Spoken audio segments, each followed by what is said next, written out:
Continuamos con ustedes. En esta semana de representación nos visita el congresista Juan Burgos. Él ya se encuentra aquí. Muy buenas noches. Buenas noches, mi estimado Carlos. Un gusto tenerlo en el programa. ¿Cómo marcha finalmente pues, esta labor en el Congreso? En breve, para muchos es un Congreso que no está dando la talla de lo que el país requiere ante su problemática. ¿Cómo lo evalúa usted estando dentro del poder del Estado?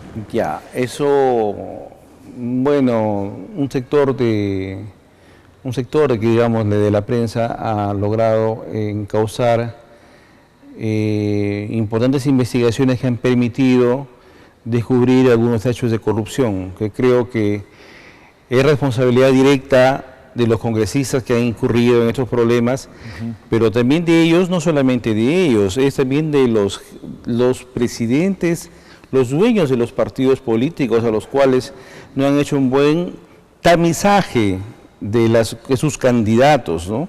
Tenemos algunos candidatos que han tenido problemas legales, judiciales, y bueno, y otros que bueno han aparecido recién y aparecen con esa serie de problemas que al final manchan la imagen del Congreso, a pesar que este Congreso ha hecho cosas buenas, ¿no? Hablemos, por ejemplo, la CTS para los profesores, hablemos de las mejoras en el monto único consolidado para los trabajadores estatales, que hemos logrado incluir el CAFAE. Y lo último que hemos hecho, un proyecto de ley mío también, de mi autoría, igual de que el CAFAE, que ha pasado al MUC, al monto único consolidado, para la CTS de los trabajadores del Estado, la pensión para las viudas y huérfanos de la ley del decreto legislativo 1990-2530, que el gobierno del señor Juan Velasco Alvarado desde hace 50 años había oprimido a las viudas y huérfanos del Perú. Entonces eso lo hemos, el Congreso le ha dado una significación tan importante en el tema social que creo que muchas personas no lo conocen, pero se le ha devuelto el 100% de lo que se le pagaba el 50%, se le va a pagar el 50%, nosotros lo hemos aprobado, aun cuando hay ciertas resistencias pues del Ministerio de Economía y Finanzas, algunos... Claro, ahora esta norma está en el Ejecutivo. Está en el Ejecutivo. Y hay posibilidad de que lo observen. Probablemente lo observen, pero nosotros haremos todo lo posible para que sea aprobado por insistencia otra vez, y eso sí, vamos a hacer todas las gestiones para que el Ejecutivo no lo lleve a ser declarado anticonstitucional. Ahora, estas normas que pueden tener un espíritu que beneficia a los que más tienen, lamentablemente... A los que menos tienen. A los que menos tienen, sin embargo, quedan casi en el olvido o pasen de manera trascendente cuando tenemos estos escándalos dentro del Congreso. Eso es lo triste. Eso es lo triste. Lo triste es que todo lo bueno que hace el Congreso, cientos de leyes que se aprueban, nos quedamos hasta las 2 de la mañana aprobando proyectos de ley, y al final, por unos personajes pues de dudosa reputación, entonces nos manchan, ¿no? Ahora, ¿qué está haciendo el Congreso para tratar de limpiarse de esto? O sea, es imposible, es realmente impensado, intolerante y también inaceptable el hecho, por ejemplo, de tener un Congreso un Congreso que cobija, por ejemplo, a los niños. Es inaceptable que este Congreso cobije a congresistas que recortan el sueldo a sus trabajadores, a las mochasueldos. Es impensado que un Congreso cobije a una congresista que esté en el país, supuestamente con licencia, pero que vota y aparentemente cobra. Es imposible aceptar que un Congreso tenga un congresista que le pida donaciones a las embajadas. Y así puedo seguir nombrando casos. Entonces, mi pregunta es, si bien es cierto, las responsabilidades son individuales, ¿no? Las responsabilidades son individuales, ¿qué está haciendo el Congreso para poder de alguna manera limpiar su imagen? Amigo Carlos, y a toda la colectividad que está siguiendo en línea directa, el problema principal de, por ejemplo, los niños, ¿no? El caso de los niños. Lo que planteó la legisladora que tuvo a cargo la acusación contra los niños hizo un pésimo trabajo. Entonces eso se iba a caer. Entonces, el problema no es solamente los niños que son los que han negociado con Pedro Castillo. El problema que malos asesores del Congreso de la República han hecho que ese prácticamente sea la burla de los congresistas que defendieron a los niños. Yo te digo, no se puede violentar el debido procedimiento. Non bis in idem, ¿no? Es una frase, no puede ser juzgado dos veces. Entonces, al parecer, por la premura, por ganar reflectores y cámaras, algunas congresistas, bueno, estamos hablando de la presidenta de la Subcomisión de Acusaciones Constitucionales y la congresista que presentó la acusación, prácticamente han caído en errores infantiles dentro del trámite legal que han cometido. Querían meter un expediente de la fiscal de la Nación, que recién había sido, y querían meterlo en el, o sea, no cumplían los plazos del procedimiento. Entonces,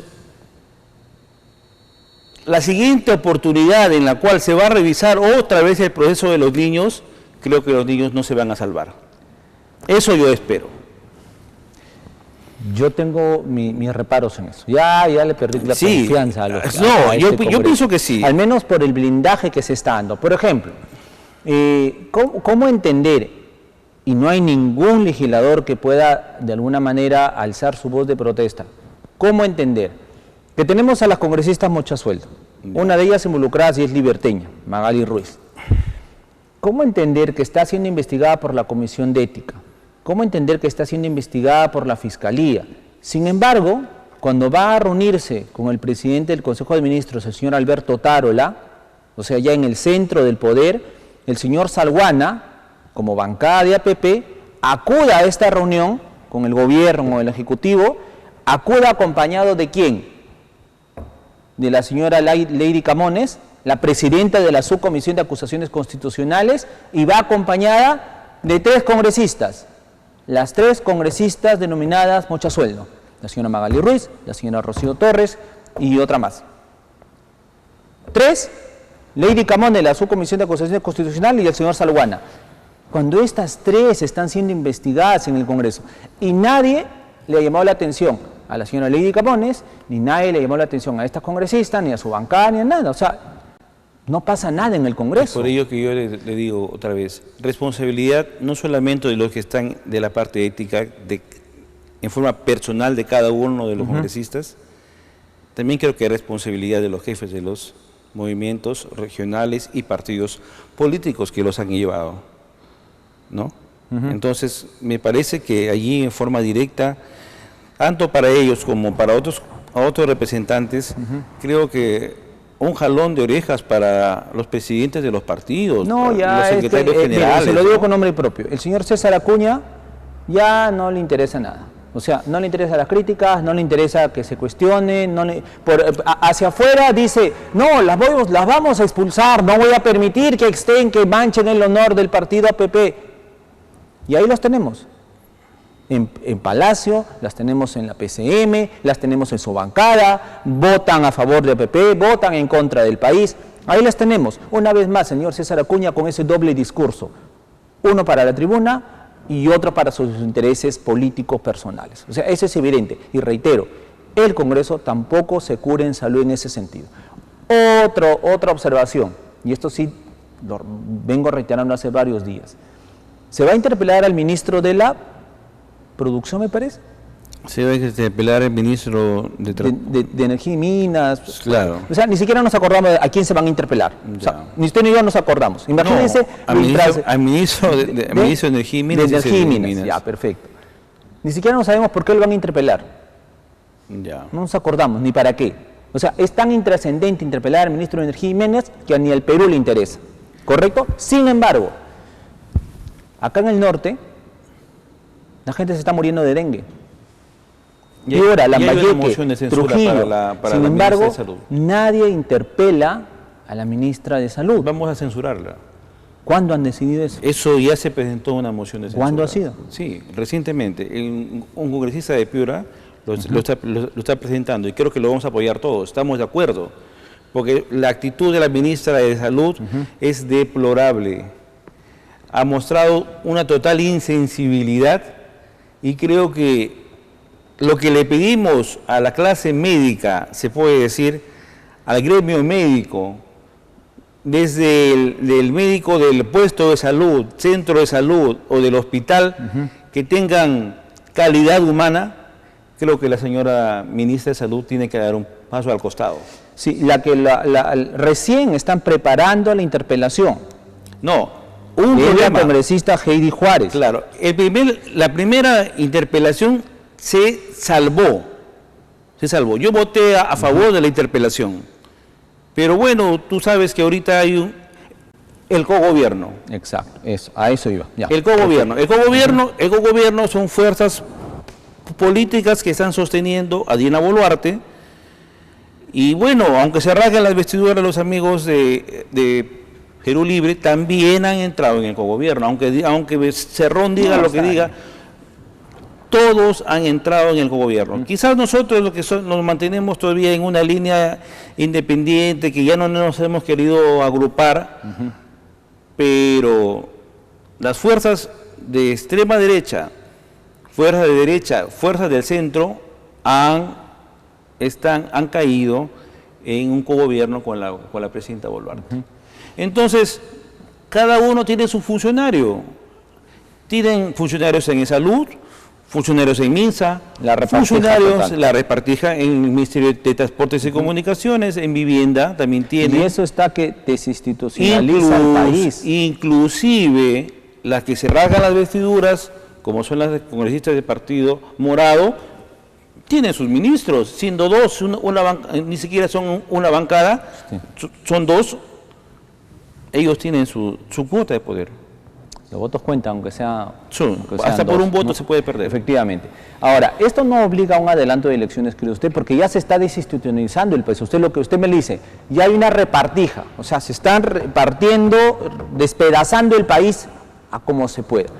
Entonces ya, basta ya, ¿no? Ya, yo pienso que nosotros, creo que tanto el Poder Ejecutivo como el Legislativo, tenemos que entrar en evaluación y bueno, como lo dije en un momento, ¿no? Si es necesario irnos, tenemos que irnos. Pero creo que el Parlamento, a pesar de los errores, de los delitos que se están cometiendo, de llegar a comprobarse judicialmente o en Fiscalía, en Ministerio Público, pienso que todavía hay proyectos rescatables que está haciendo el Congreso y creo que debemos seguir en esa línea, ¿no? Hemos hecho cosas muy importantes por la salud en general, por los trabajadores, por los pensionistas.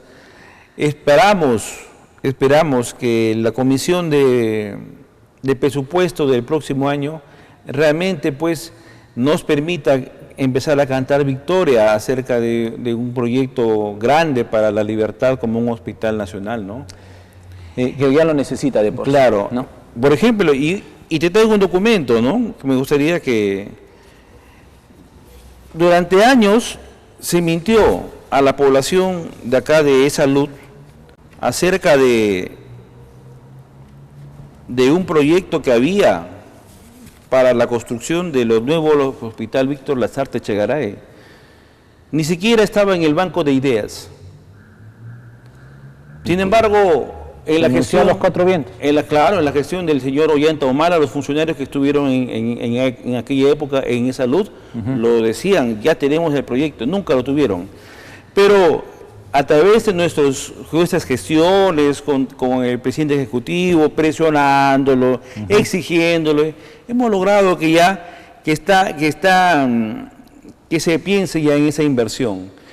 Y probablemente en el mes de septiembre y octubre y haya novedades, pero ya está en el banco de ideas ya al menos está 250 millones de soles para la Libertad, para el Hospital Víctor Lasarte Echegaray, además de todo el IOAR para la reposición del equipamiento asistencial en Lasarte y también los proyectos de elaboración de expediente técnico para Florencio Mora Chocopio. Entonces, estamos avanzando. Nuestra función de representación y nuestra función de legislar, creo que estamos cumpliéndola. Me he reunido, he estado en Huamachuco, en la provincia de Sánchez Carrión, me he reunido con alcaldes, inclusive intentando unir esa importante vía de comunicación que uniría la provincia de San Marcos, en Cajamarca, y llevándonos hasta una carretera que lo una a Sausacocha. Ese proyecto de inversión tenemos que exigirle a la presidenta Boluarte para que sea una realidad, y creo que también el otro de las especiales tramos de la carretera longitudinal de la sierra, que iría desde Mollebamba, Mollepata, Santiago de Chuco, hasta casi los bordes del proyecto Chavimochic. Creo que vamos a volver a exigir para que ese proyecto, ya lo hemos conversado con la presidenta Dina Boluarte, para que sea una realidad para todos los ciudadanos de la Libertad, porque las peores carreteras que existen en el norte peruano son las carreteras de la Sierra de la Libertad. Por eso los accidentes y las decenas de muertos, claro, que casi siempre tenemos. Correcta, me tengo que ir a una pausa, rapidísima, porque también tras cuernos palos, dicen algunos, ¿no? Un gobierno de Dina Boluarte cuestionado, un Congreso que también viene con unos niveles de popularidad bajos, pero yo refiero tras cuernos palos porque tenemos autoridades locales y regionales que tampoco están dando la talla. De eso venimos a hablar, porque usted presentó también un proyecto de ley. Sí. Y en buena hora que lo voy a presentar. Nos vamos a una pausa comercial y regresamos.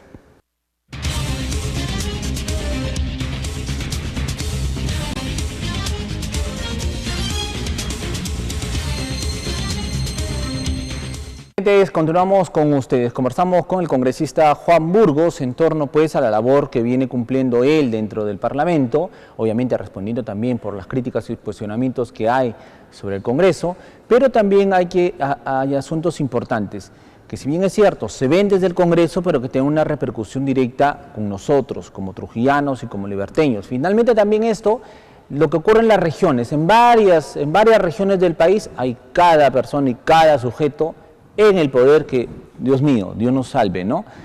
Y usted presentó un proyecto de ley manifestando que tener como una nueva causal de vacancia el hecho de la incapacidad mental. ¿A qué se refiere con ello? Bueno, hemos visto cuando se juzgaba se puede decir, al señor expresidente de la República, Pedro Castillo, que algunos interpretaban muy hábilmente que habían dos interpretaciones. Según la Constitución de 1920 y la Constitución de 1933, hablaban de que supuestamente no era incapacidad moral, sino era incapacidad mental. Ahí había efectivamente un limbo, ¿no? O sea, había un vacío que teníamos que de alguna manera tratar de esclarecer. Y esto debería solucionarse ya, porque se ha manoseado tanto esto de la incapacidad mental, incapacidad moral. Muchos lo entienden a su manera, muchos, el Congreso en este caso lo maneja también desde el aspecto político. Al final la plana es enmendada por el Tribunal Constitucional, un Tribunal Constitucional que tampoco definió algunos términos importantes como la vacancia, la censura. Así que tenemos ahí este vacío. Pero ya en lo particular se ha visto también la necesidad, usted a través de este proyecto de ley, ha visto la necesidad de presentarlo para poder también, de alguna manera, lograr una vacancia contra una autoridad que tenga esta incapacidad mental. Sí, la ley 27972, que es la ley orgánica de las municipalidades, no incluye la incapacidad mental como una causal de vacancia para las autoridades locales. Uh-huh. Entonces, en cambio, en la ley de gobiernos regionales sí lo considera. Entonces, al existir ese vacío, pues cualquier ciudadano que sea elegido y que no esté se puede decir, dentro de sus capacidades mentales, intelectuales, psiquiátricas, creo que va a ser un desgobierno para cualquier ciudad. En resumen, ¿se tendrán los votos? Pienso que sí. ¿Cuándo se estaría viendo esto? Esto probablemente sea dictaminado en un mes, o quizás más rápido, y entrará al pleno del Congreso y esperamos que se supere con holgura los 79 votos que necesitamos en primera y segunda votación para lograr una ley así. Para muchos tiene nombre propio. Bueno, se puede interpretar de diferentes formas, ¿no? Pero realmente creo que es para salvaguardar el honor y sobre todo la dignidad de una ciudad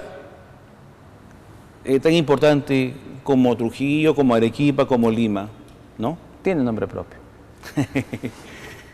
No es tanto así, ¿no?